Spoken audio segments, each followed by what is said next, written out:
Hello everyone, আজ সোমবার সকাল সকাল মন্দিরে গেছিলাম। তারপর মা আমাকে একটা কাজ দিয়েছিল, বলেছিল লাঞ্চে আলু আর বেগুনটা ভেজে রাখতে। তো আলুটা আমি ঠিকঠাক ভেজেই রেখেছিলাম, বাট বেগুনটা কড়াইতে দিয়ে আমার এমন একটা ইম্পর্টেন্ট ফোন কল চলে এলো যে আমার খেয়ালই ছিল না, আর আমি বেগুন পুরো পুড়িয়ে ফেলেছি।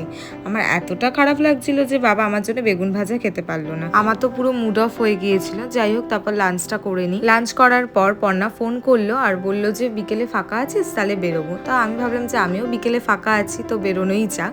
আর আমাদের অনেক মাস হয়ে গেছে যে একসাথে আমাদের বেরোনোই হয় না। ফোনে কথা হয় ঠিকই, বাট মিট আপ করা হয় না। তো প্রথমেই আমরা গেছিলাম পর্ণার মেয়ের জন্য কয়েকটা জামা দেখছিলাম। তো পর্ণা কয়েকটা জামা নিল ওখান থেকে। তারপর যাওয়ার পথে একটা রাধাকৃষ্ণের মন্দির দেখলাম, তো সেটা দর্শন করে চলে আসি ক্যাফেতে। আমাদের বেসিক্যালি উদ্দেশ্যই ছিল একটা ক্যাফেতে যাওয়া, সেখানে একটু টাইম স্পেন্ড করা। তো আমরা অর্ডার দিয়েছিলাম 2টো কফি আর একটা ব্রাউনি। আর আজ তো আমার ভেজ ছিল, তো অন্য কিছু আমি খাবোও না। অনেকদিন পর যেহেতু আমরা দুজন দেখা করেছি, তো প্রচুর গল্প করেছি, মজা করেছি, তার সাথে আবার ফটোও তুলেছি। তো যাই হোক, ক্যাফে থেকে বেরিয়ে আমরা চলে যাই পর্ণার বাড়িতে। ওর বেবিকে আমি একটু দেখতে যাব বলে। তো সেখানে গিয়ে দেখি ওর বেবি তো ঘুমাচ্ছিল। আমি যতবারই যাই ওর বেবি ঘুমিয়েই থাকে। কিছুক্ষণ কুট্টুসের সাথে একটু সময় কাটালাম। তারপর পিয়ুষ আমাকে বাড়ি পৌঁছে দিল। আর আসার সময় বোন বলেই দিয়েছিল একটা মার্কার পেন এনে দেওয়ার জন্য, ড্রয়িং করছিল যেহেতু। তো ওকে মার্কার পেনটা এনে দিলাম।